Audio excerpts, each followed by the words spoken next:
신명기 8장의 말씀입니다. 신명기 8장 1절, 2절의 말씀을 여러분께 봉독해 올리도록 하겠습니다. 신명기 8장 1절, 2절의 말씀입니다. 이것은 저와 여러분에게 주시는 하나님의 말씀입니다. 내가 오늘 명하는 모든 명령을 너희는 지켜 행하라. 그리하면 너희가 살고 번성하고 여호와께서 너희의 조상들에게 맹세하신 땅에 들어가서 그것을 차지하리라. 내 하나님 여호와께서 40년 동안에 내게 광야 길을 걷게 하신 것을 기억하라. 이는 너를 낮추시며 너를 시험하사 네 마음이 어떠한지 그 명령을 지키는지 지키지 않는지 알려 하심이라. 아멘. 주님의 평강이 여러분과 함께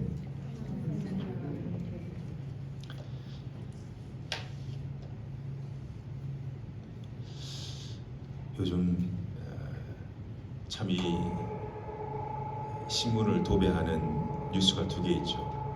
대통령 선거랑 오미크론, 이 두 가지가 온 신문 탑 뉴스 헤드라인으로 많이 나오고 있습니다. 이것이 언제 끝날지는 아무도 알 수 없습니다.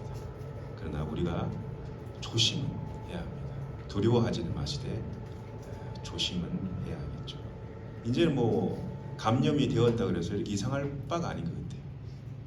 제가 듣기로 이 안동 시내 몇몇 유치원이나 교회에서 감염자가 이렇게 나와서 또 어제 동사무소에서 전화도 오고 막 그랬습니다.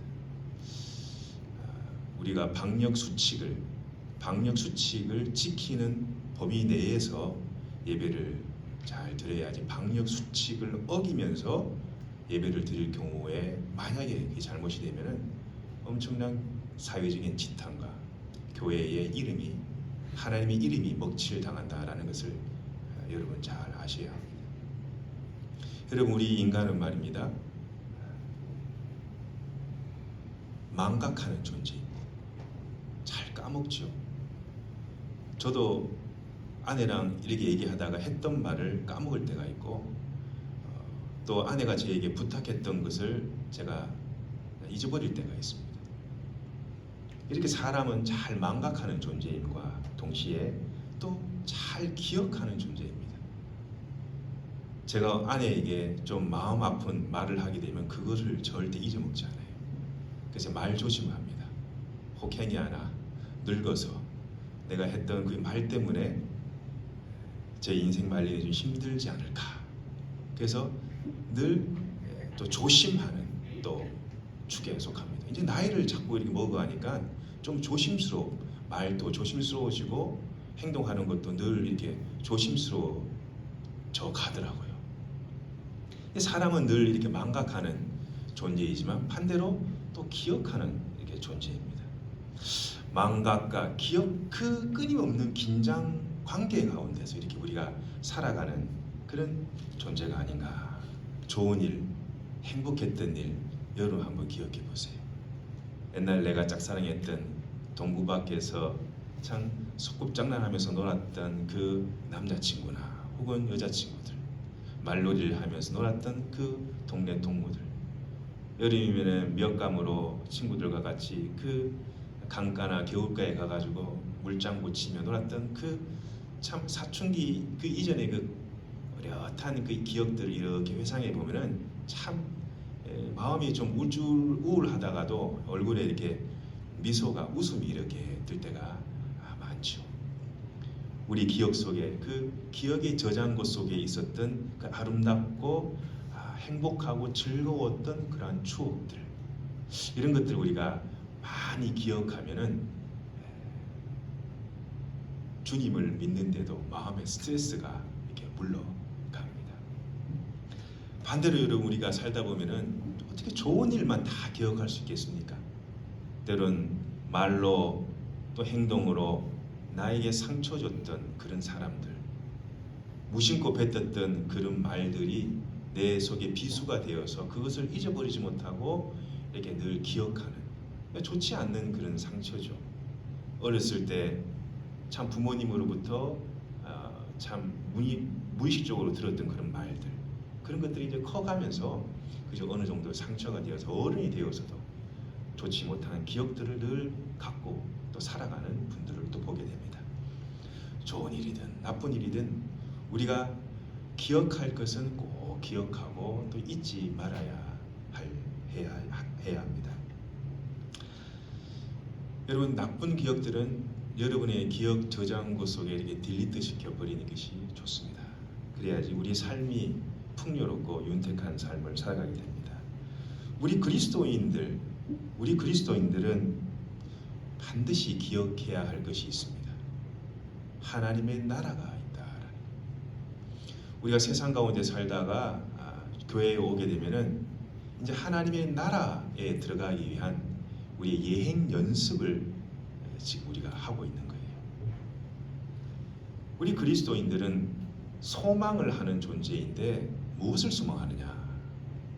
결국은 하나님의 나라를 이렇게 소망하며 살아가는 존재들입니다. 왜냐?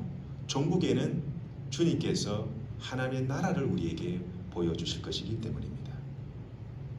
그런데 그 소망을 잘 간직해야 하는데 주님께서는 오늘 이스라엘 백성들에게 말씀하실 때 조건을 이렇게 붙이세요. 조건을. 뭐 하면 늘 이 조건이 답니다.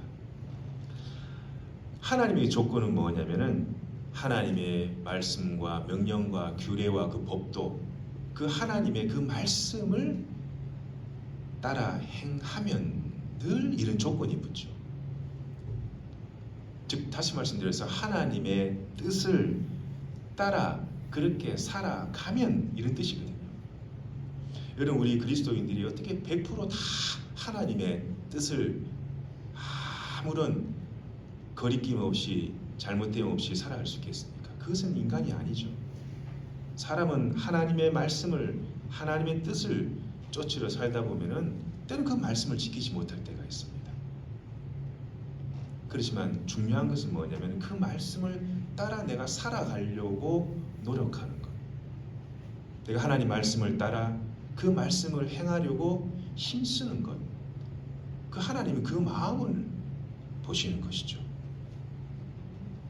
하나님의 명령, 하나님의 뜻을 따라 살아가다 보면은 우리가 때론 하나님의 그 말씀을 지키지 못할 때가 있습니다. 그래서 하나님께서 우리에게 주신 그 큰 무게와 같은 통로가 뭐냐? 바로 회개라는 것입니다. 회개. 만약 하나님께서 이 회개라는 것을 주지 않으셨더라면은 그야말로 모든 사람들은 다 태초부터 지옥 백성으로 살아갈 수밖에 없는 것이죠. 그러나 주님께서는 예수 그리스도를 통하여 길이요 진리요 생명 되신 예수 그리스도의 그 이름을 통하여 우리에게 그 말씀을 다 지킬 수 없은 것을 주님 아심으로 우리에게 뭘 주셨냐? 바로 주님을 통한 회개의 그 통로를 주셨다라는 것입니다.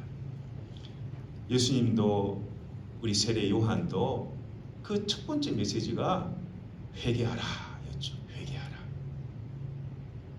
하나님의 나라가 천국이 가까이 왔다. 여러분, 지난날의 삶 50년을 살든 70년을 살든 80년을 살든 100년을 살든 지난날의 그 삶을 한번 회고해보고 돌아보고 성찰해보는 것, 이것이 소극적인 의미의 회개인 것이죠. 내가 지난날 어떻게 살아왔는가, 내 자신을 한번 성찰해보는 거예요. 여기에 보면 부끄러운 일도 많을 겁니다. 참 남에게 말하기도 낯뜨거운 일들도 많을 거예요. 나의 지난날을 한번 되돌아보고 회고해보고 반성해보고 성찰해보는 것, 이것이 회개의 아주 소극적인 의미입니다. 내가 그동안 하나님을 제대로 믿고 살아왔는지,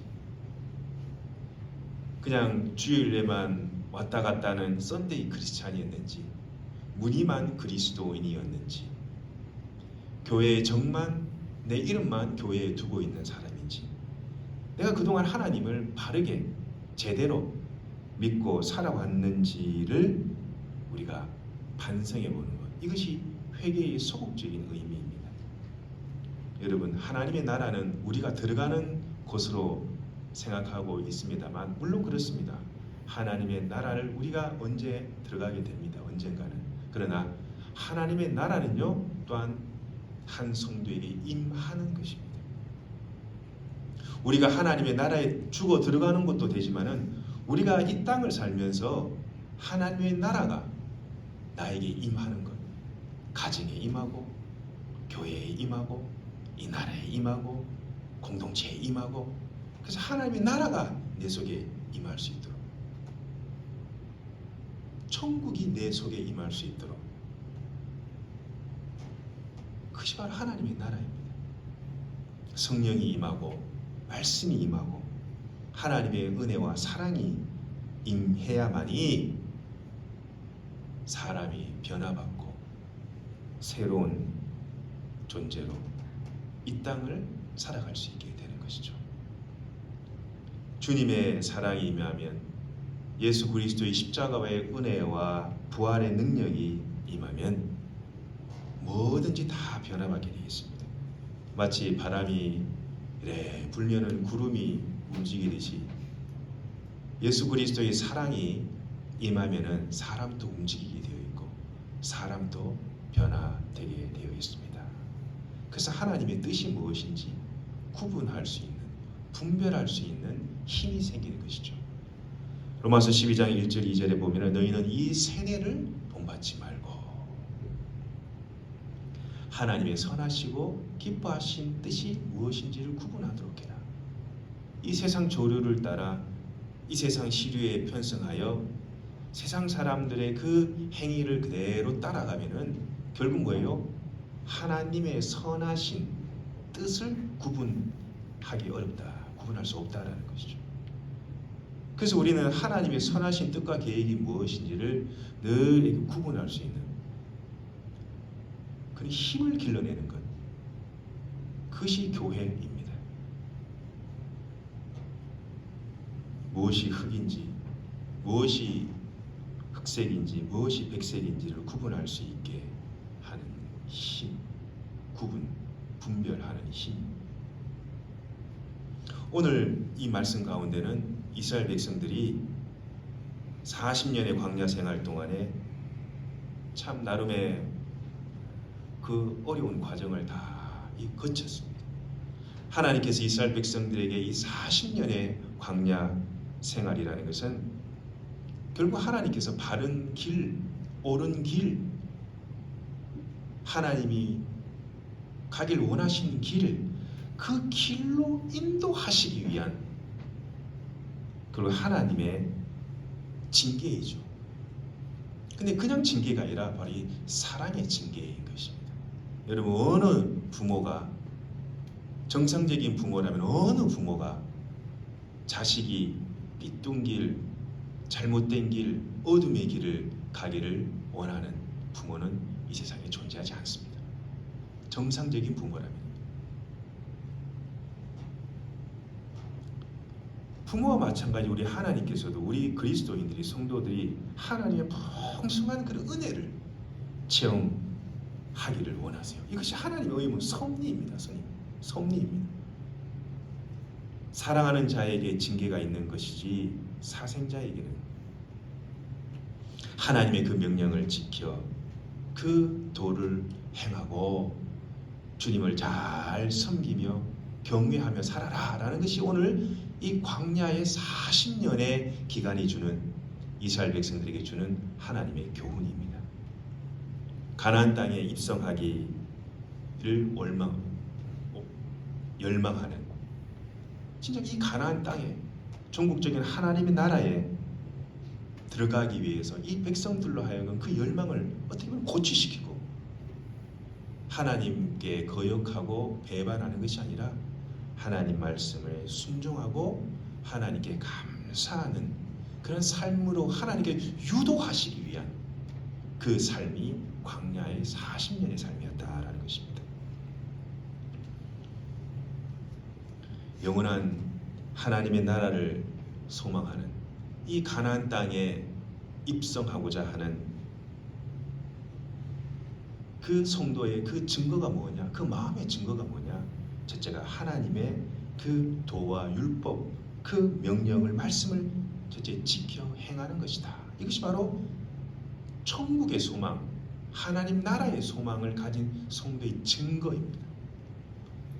그 하나님 말씀을 지켜 행하면은 어떻게 하시느냐? 첫째, 하나님께서 살게 하겠다. 여기 죽고 싶은 사람 여기 있습니까? 두 번째, 번성하게 하겠다. 무화과 나무처럼 이파리가 다 시들어 버리기를 원하는 사람이 있습니까? 세 번째, 들어가게 하겠다.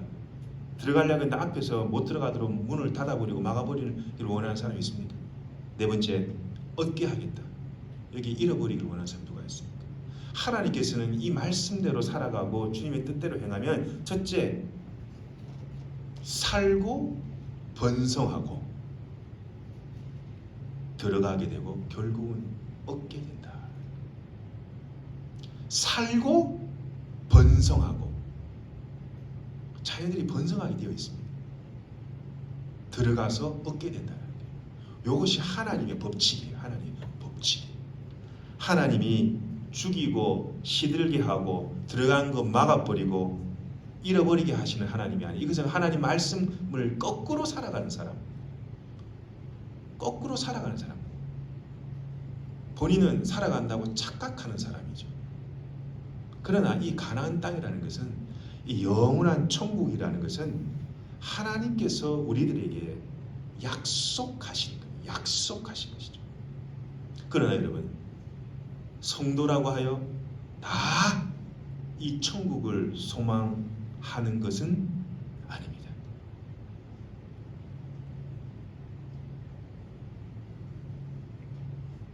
성도라고 하여 다 천국을 소망하느냐? 그렇지 않습니다.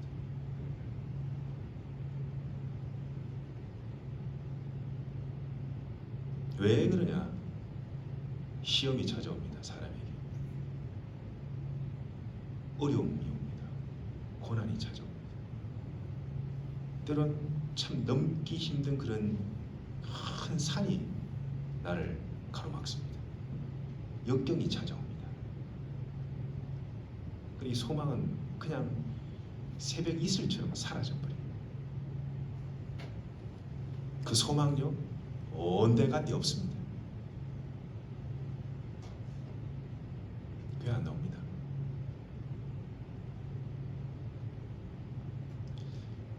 천국의 소망의 증거가 뭐냐?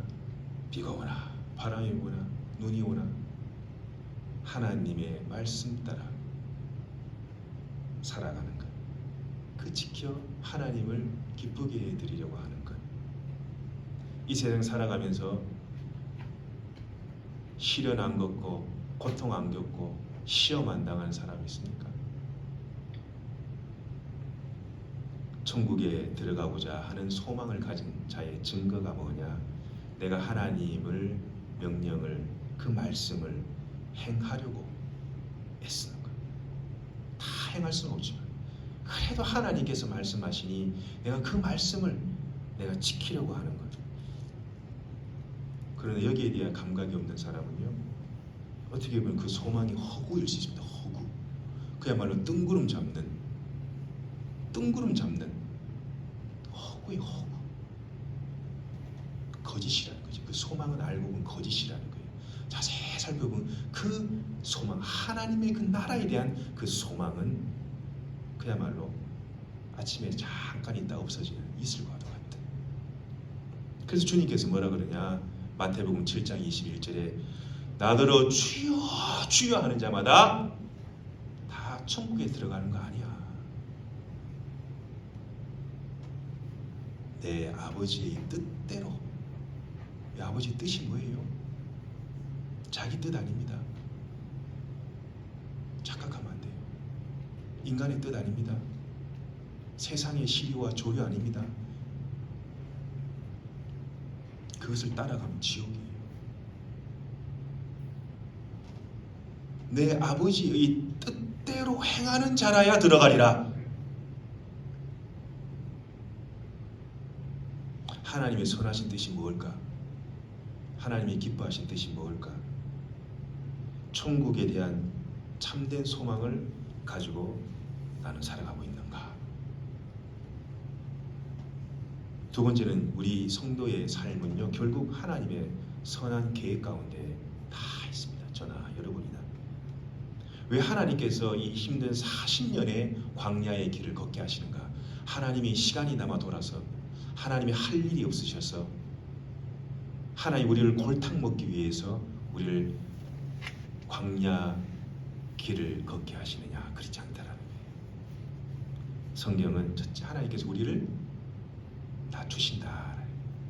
하나님 우리를 겸손케 하신다. 그리고 하나님께서 우리를 테스트를 한다. 테스트를. 이자가 하나님의 말씀을 따라 행하는지 안 하는지 그 마음을 하나님께서 한번 테스트를 해본다는 거예요. 테스트를. 그래서 하나님이 체크를 해요. 확인을 한다는 거예요. 이 마음의 중심이 맞는 사람인지 아닌 사람인지.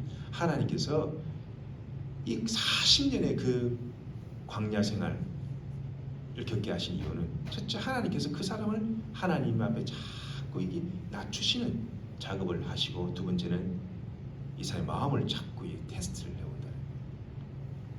말씀을, 주님의 뜻을 수행하는지 안 하는지 하나님께서 이렇게 테스트를 이렇게 간혹 우리를 하시죠. 광야 생활 외롭습니다. 춥습니다. 밤에는 너무 춥고 여름에는 얼마나 낮에는 얼마나 더운지. 광야에 가면 쓸쓸합니다. 고독합니다. 참으로 삭막하게 그지없는 곳이 광야입니다. 그렇다고 해서 광야가 무조건 무의미하고 그냥 절망적인 시기냐? 그것만은 아닙니다. 하나님께서 우리를 선한 길로 인도하시기 위한 하나의 거쳐야 하는 과정이라는 거죠. 거쳐야만 하는 과정이라는 거죠. 여러분, 우리 인생길이 광야입니다. 제가 전에 있었던 그 카페 이름이 광야에서 광야. 우리 대한민국에서 최초로 교회에 카페를 만든 교회가 그 교회였습니다. 그 교회 이름이 광야에서 광야. 그 목사님이 아주 깊은 목회 철학에 담겨 있었던 곳입니다. 그 광야에 사람들이 와요. 세상 가운데 광야의 그 삶, 사람들에게 무시당하고 윗상사에게 때로 인간적인 모독을 당하고, 직장생활 하다 보면 결제판 날라가고, 그 앞에서 면전을 주고 집에 퇴근하지도 못하고 밤새도록 남아서 그 일을 하고,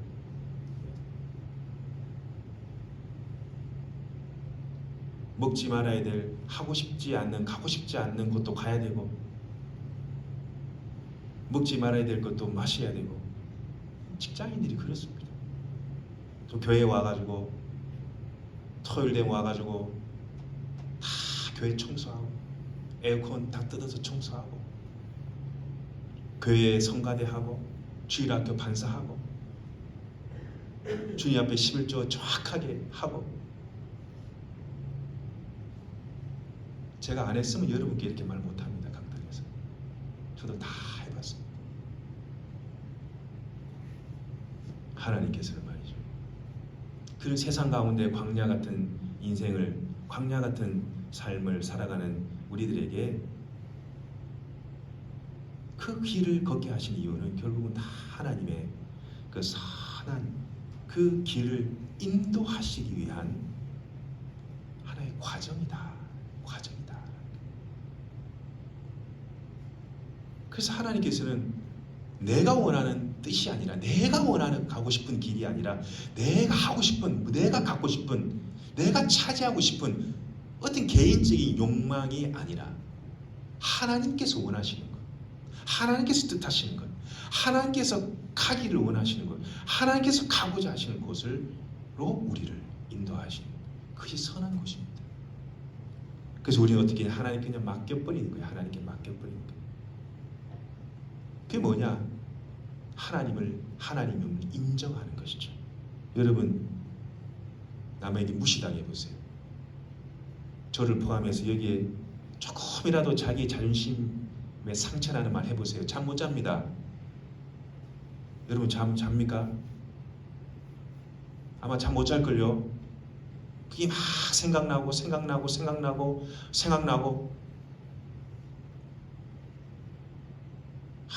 어떻게 그가 나한테 그렇게 말할 수가 있냐면서 말이죠. 어떻게 그 사람이 나에게 그렇게 무례하게 행동할 수 있냐고 해서 말이죠. 아마 거기 계시는 분들 거의 대부분 99%가 그럴 겁니다. 그래서 하나님께서는 하나님도 인정받고 싶은 거예요. 하나님도 인정받고 싶은 거예요. 여러분, 잠언서 3장 5절 6절에 뭐라고 나와 있습니까? 잠언 3장 5절 6절에 너는 마음을 다하여 여호와를 신뢰하고 네 머리를, 네 명철을, 너희 그 잔머리를 거기에 의지하지 마라. 너는 늘 범사에 하나님을 그를 어떻게 해요? 인정하라. 그리하면 말이에요. 어떻게 해요? 내 길을 지도하시리라. 하나님도 말이죠. 인정받고 싶은 거예요. 자기 필요할 때만, 자기가 급할 때만, 자기가 답답할 때만 인정하는 건 그 하나님 믿는 사람이라고 할 수 없습니다. 여기 성경에 보면 늘 범사에라는 말이죠. 범사에, always, at all time. 늘 범사에 하나님을 인정하라. 여러분, 하나님을 범사에 인정하실 수 있는 분들이 다 되시기를 주님의 이름으로 간절히 축복합니다. 하나님 늘 우리가 인정하는 거예요. 여러분, 인정받고 싶잖아요. 저도 집에서 인정받고 싶어요. 교회에서 인정받고 싶어요. 사람들에게도 인정받고 싶고 하나님께 인정받고 싶어요.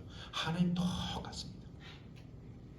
여러분이 믿는 하나님이 무시당하기를 원하시냐? 그렇지 않습니다. 똑같아요. 우리 하나님도. 하나님 어떻게 할까요? 하나님 이런 상황 가운데 하나님 제가 어떻게 해야 되겠습니까? 하나님이 인정하는 거죠. 교회를 할 때나 중요한 사업적인 결정을 할 때나 우리 자녀의 앞날에 대해서 기도하며 결정할 때나 급할 때만 하는 것이 아니라 답답할 때만 하는 것이 아니라 늘 설거지를 하면서 일을 하면서도 하나님께 여쭤보고 물어보고 하나님 어떻게 할까요? 이거 뭐예요? 이게 하나님을 인정하는 거예요. 여러분 인정받으면 기분 좋잖아요. 직장에서도 부장님이 없으면 안 돼. 자네 없으면 안 돼. 자네의 빈자리가 너무 휑해 보여. 이게 뭐예요? 그 사람이 인정해 주는 겁니다. 그 말 한마디, 얼마나 그 말 한마디가 사람을 살리는지 모릅니다. 그러나 사람을 그렇게 하는 건 나쁜 거죠. 좋지 않은 거죠. 결국 하나님은요, 주님 앞에 겸손히 행하는 자를 하나님 결국은 높이시더라고요. 뭐 겸손히 행한다 그래서 고개 숙여서 인사하라 이런 얘기가 아닙니다. 하나님 앞에 겸손한 자, 결국 하나님께서 이 자를 높이시게 됩니다.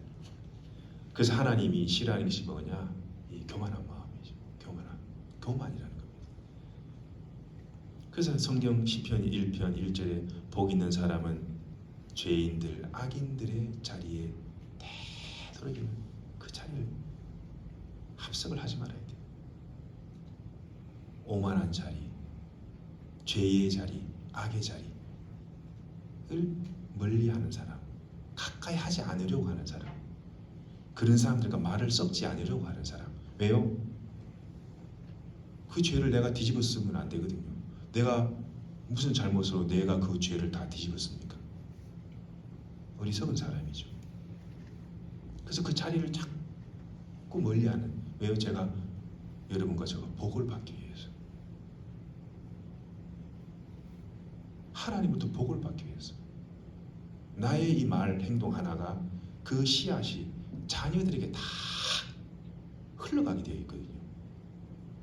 내 행동 하나, 나의 행위 하나하나가 결국 우리 자녀들이 그 씨앗을 다 받게 되어 있어요. 그래서 심은 대로 거두게 되는 거예요, 여러분. 이것이 하나님의 법칙이에요. 좋은 걸 심어보세요, 여러분. 하나님 앞에 좋은 걸 말이죠. 자꾸 심어봐봐요. 여러분 내 못 받는 왜 나는 못 받지? 아닙니다, 여러분. 여러분 자녀들이 다 받게 되어 있어요.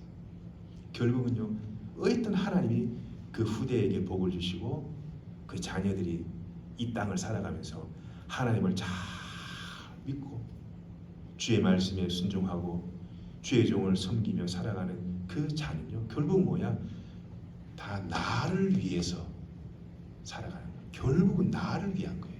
내 가정을 위한 거고 내 자녀를 위한 거예요. 그게 전부 다 부메랑이 되어 복으로 나에게 돌아온다라는 거예요. 그래서 하나님께서는 다 네가 뿌린 대로 다 거두게 되어 있는 것이다. 그러나 이스라엘 백성들은요, 목이 곧았습니다. 아주 교만했습니다. 그래서 목이 곧고 패역한 백성이다. 하나님 이렇게 해요. 목이 곧고 패역한 백성이다.